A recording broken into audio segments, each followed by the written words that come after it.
So it's been a really long and arduous road to build out your van, but now is maybe the most important piece to really tie everything together, and that's gonna be the trim. I feel like a lot of times this is something that gets overlooked because you are just exhausted and you're done. But it is important. Trim the thresholds of where you're walking in and out so you don't trash your floors.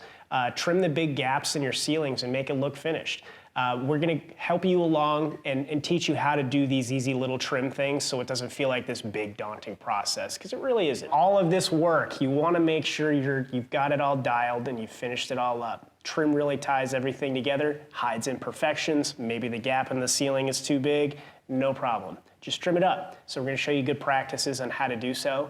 So it's fairly simple. We use fabric and we wrap a lot of our trim. So this can be a pretty fun part as well, where you can go to a fabric store and pick something crazy, but really all you need is maybe a table saw, a jigsaw, one of the two, and then screws and a screwdriver.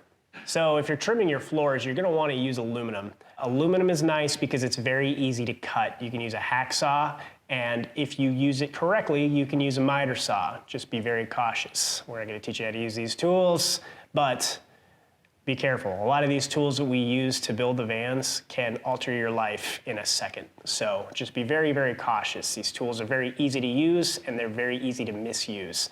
So with your aluminum, just trim out your thresholds. Aluminum is easy to find, and then you just screw that to your entryways, and it really cleans everything up and it prevents those edges from getting destroyed from walking in and out of your van.